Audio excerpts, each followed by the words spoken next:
Well, hello everybody. Welcome back to Rentam Online. ស្វាគមន៍មកកាន់ការបង្រៀនតាមវីដេអូរបស់ Rentam Online បន្តទៀត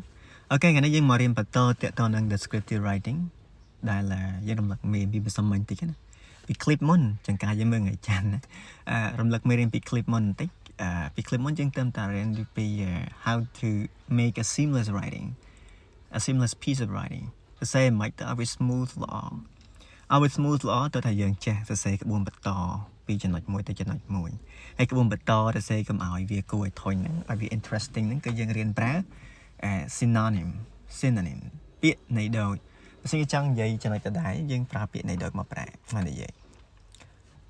ឬក៏យើងអាចប្រើ pronoun រៀនប្រើ pronoun ឲ្យច្បាស់លាស់ពេលដែលយើងចង់ support ចំណុចដដែលហើយយើងនិយាយ main point មកហើយយើងចង់ support main point ហ្នឹងឲ្យច្បាស់លាស់យើងប្រើ pronoun សព្វនាមដូចមនុស្សប្រុសយ៉ាងនេះយើងប្រើ he អីចឹងទៅបាទរបស់អីមួយយើងប្រើ it ហើយក៏រៀនប្រើ possessive adjective ឲ្យច្បាស់ណាពេលណាដែលយើងចង់និយាយពីកម្មសិទ្ធិយើង support ចំណុចដដែលហើយយើងចង់និយាយពីកម្មសិទ្ធិរបស់ម្នាក់ហ្នឹងយើងប្រើ possessive adjective ឲ្យចំ like her his ឬក៏ their បើយើងនិយាយពី a group of people យើងថា their interest their something សួរតើចេះប្រើអស់ហ្នឹងបានប្រយោជន៍អីបានតែពេលដែលយើងប្រើវាទៅអត្ថបទរបស់យើងវាគួរឲ្យចាប់អារម្មណ៍ហើយអានទៅវាមានទំនាក់ទំនងគ្នាល្អពីចំណុចមួយទៅចំណុចមួយវាផ្សារភ្ជាប់អាហ្នឹងដូចជា linking word អញ្ចឹងមេរៀនថ្ងៃនេះយើងរៀន linking word បន្តតែម្ដងយើងរៀន transitional words ជាពាក្យដែលយើងយកប្រើដើម្បី connect ពីចំណុចមួយទៅចំណុចមួយទៀតនៅក្នុង paragraph ធម្មតាយើង paragraph មួយយើងមាន point ច្រើនអញ្ចឹងដើម្បីកុំឲ្យអ្នកអានគាត់ point ច្រឡំថាយើងកំពុង support អាចារ្យយើងចូល main point ថ្មីយើងត្រូវចេះប្រើ transitional words អញ្ចឹង transitional words នឹងមានន័យខ្លះដើម្បីឆ្លងពីចំណុចមួយទៅចំណុចមួយតោះយើងចូលទៅមើលទាំងអស់គ្នាមកណា To make your information run smoothly from one sentence to another transitional words play a role ដើម្បីឲ្យប្រយោគពីចំណុចមួយទៅចំណុចមួយវារត់ទៅល្អរលូនប្រើ transitional word ដាក់ទៅអ្នកអានគាត់ច្បាស់ថាយើងកំពុងបដូរចំណុចទៅចំណុចទី2ឬចំណុចទី3ដែលកំពុងឲ្យឧទាហរណ៍ឲ្យលទ្ធផលឲ្យអីចុចឡើងហ្នឹងឡើង Transitions link the idea in your paragraph showing to your audience a clear pattern and relationship between sentences we connect idea វាប្រាប់ថាប្រយោគនេះទៅប្រយោគក្រោយតកតងគ្នាបែបណា Note, only use them when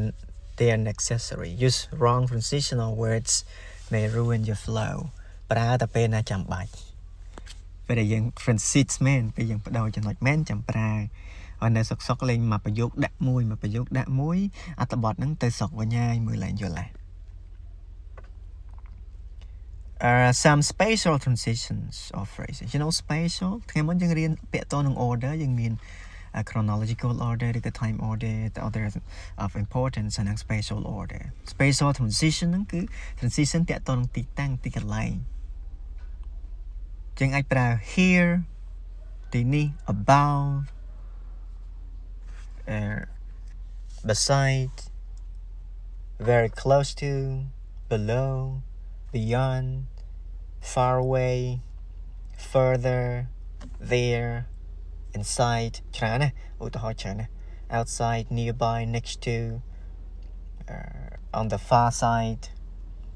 adjacent to នឹងមានថានៅជាប់គ្នាជាបកប្រែឲ្យតែកន្លែងណាដែលគិតថាបបាឯណាadjacent to ថាចំណុចជាប់គ្នាឬក៏ next to នឹងឯង opposite to ផ្ទុយពី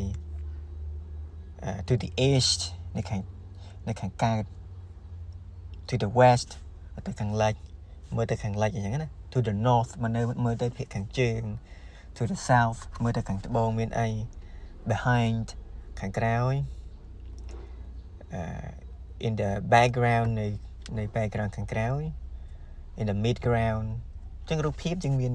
foreground background midground foreground ជារូបភាពអ្វីនៅខាងមុខរូបភាពសំខាន់របស់យើង midground ជាចន្លោះកណ្ដាលដែលជា central focus របស់យើងនិង background ជារូបភាពនៅខាងក្រោយដែលយើងមិនសូវឲ្យគេ focus ប្រហែលទេ on the right នៅខាងស្ដាំ on the left នៅខាងឆ្វេង on top នៅខាងលើកំពូល in the middle in the bottom ច្រើនហ្នឹងញ៉េអញ្ចឹងពាក្យទាំងអស់នេះយើងអាចយកជា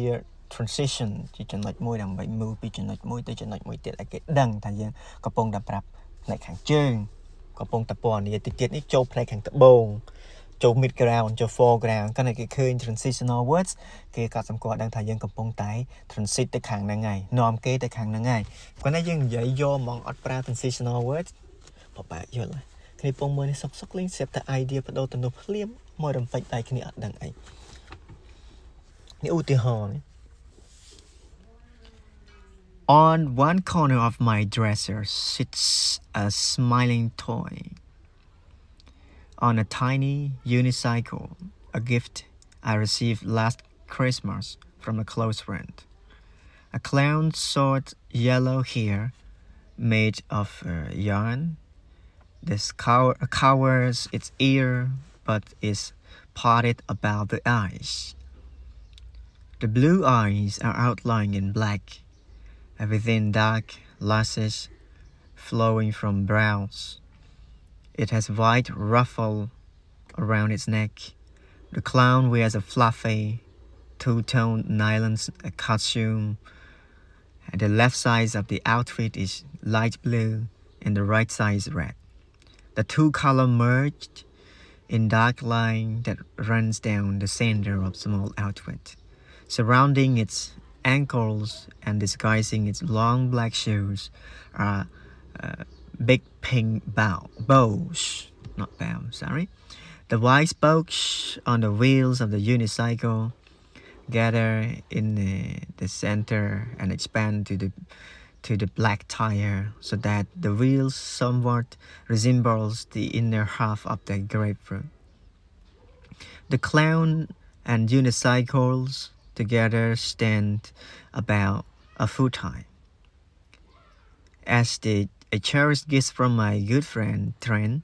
the colorful figure greets me with a smile every time I enter my room. ជានៅក្នុងអត្ថបទនេះគេប្រើច្រើនប្រភេទអ្វីដែលយើងធ្លាប់រៀនកន្លងមកជាងមើលចំណុចដំបូងclown short yellow hair អានេះយើងប្រើ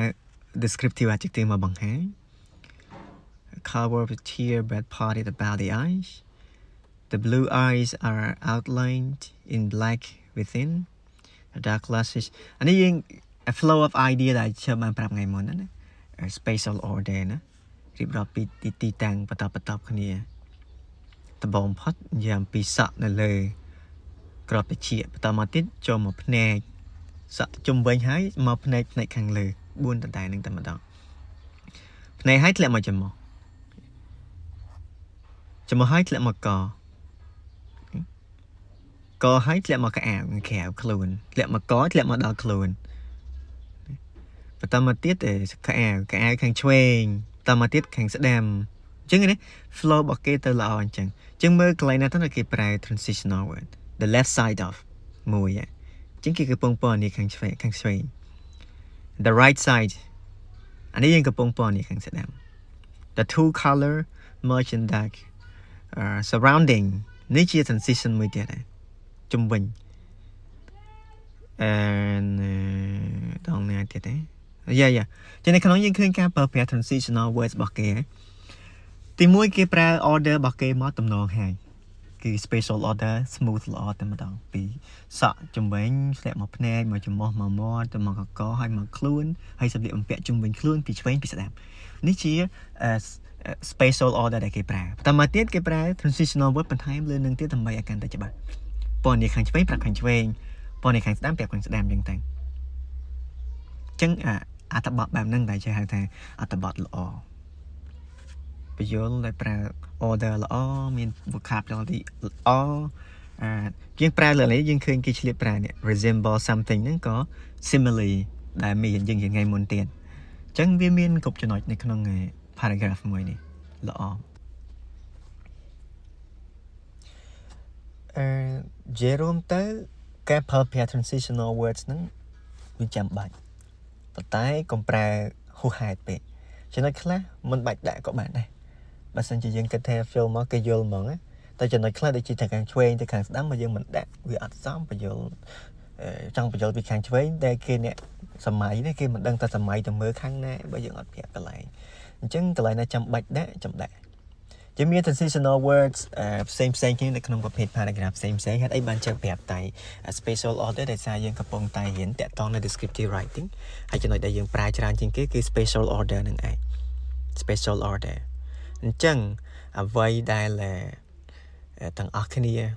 nè bông nghe đang thấy chạm nó cứ riêng pra transitional word property ta nó ngồi bài cho bà lố đầm bài áo ấy tập bảo bài dương viên nghe sưu an ok chẳng miền ngày đang miền tập phần này ai chả chăm chúc cái này clip cái đó hay miền chăm ngon ấy chat sur để chơi trong telegram nè ok let's call it a day everybody see you